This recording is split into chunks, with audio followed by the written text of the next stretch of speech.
Friends, வணக்கம். Welcome to Konguruchi. எல்லாருக்குமே கிருஷ்ண ஜெயந்தி வாழ்த்துக்கள்.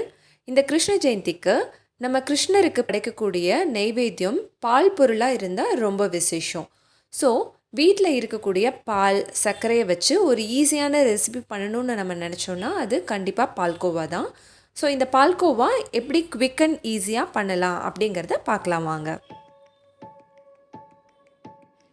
பால்கோவா செய்யறதுக்கு நம்மளுக்கு தேவைப்படுற முதல் இன்க்ரீடியண்ட் பால். இதை நான் 1 லிட்டர் எடுத்திருக்கேன். சர்க்கரை நான் 150 கிராம் எடுத்திருக்கேன். இந்த 1 லிட்டர் பாலுக்கு 150 கிராம் சர்க்கரை ரொம்ப கரெக்டாக இருக்கும்.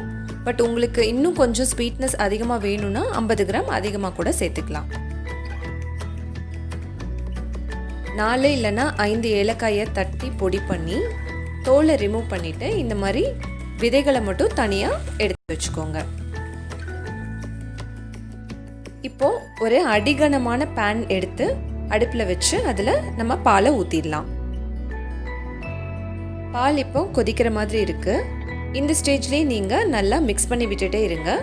ஹை ஃப்ளேம்லேயே வச்சு நம்ம இதை பண்ணலாம். பால் நல்லாவே கொதிக்க ஆரம்பிக்குது. இப்போவும் கரண்டி வச்சு நல்லா மிக்ஸ் பண்ணிகிட்டே இருங்க.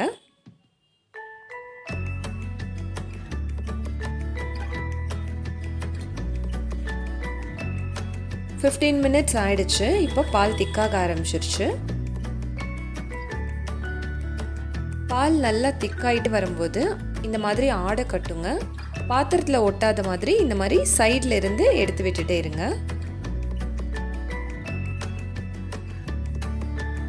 ஹை ஃப்ளேமில் நல்லா மிக்ஸ் பண்ணிகிட்டே இருக்கலாம். இதை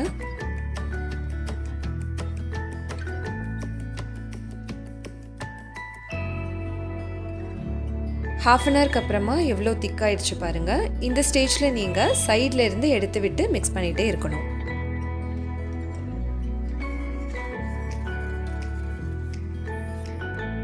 இப்போ செமி சாலிடாக இருக்குது.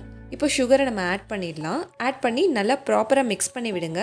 ரொம்ப முக்கியம், இந்த ஸ்டேஜில் ஃப்ளேமை மீடியம் ஃப்ளேமுக்கு கொண்டு வந்துடுங்க.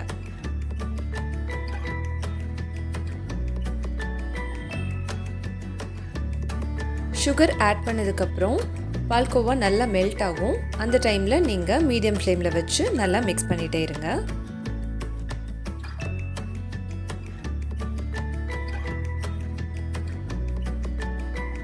பால்கோவா ஆல்மோஸ்ட் ரெடி ஆயிடுச்சுங்க. இந்த ஸ்டேஜில் நீங்கள் ஏலக்காய் தூளையும் ஆட் பண்ணி நல்லா மிக்ஸ் பண்ணி விடுங்க.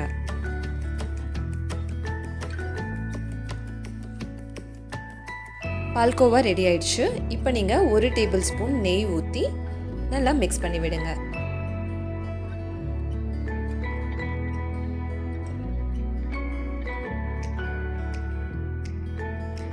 நெய் ஆட் பண்ணதுக்கப்புறமா லைட்டாக மிக்ஸ் பண்ணி விட்டுட்டு இறக்கி வச்சுருங்க. நீங்கள் ஓவர் குக் பண்ணிட்டீங்கன்னா அது ஜவ் மிட்டாய் மாதிரி ஆகிடும். பால்கோவா ரெடி ஆனதுக்கப்புறம் இம்மிடியேட்டாக ஒரு பவுலுக்கு ட்ரான்ஸ்ஃபர் பண்ணிடுங்க.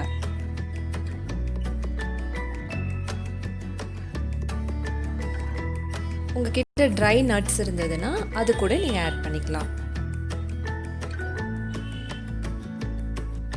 பாருங்கள், இந்த பால்கோவா எவ்வளோ யம்மியாக இருக்குது. இதை நீங்கள் வீட்டில் செஞ்சு பாருங்கள், கண்டிப்பாக நல்லா வரும். இதை நீங்கள் கிருஷ்ணருக்கு நைவேத்தியமாக படைச்சு சந்தோஷமாக இன்றைக்கி சாமி கும்பிடுங்க.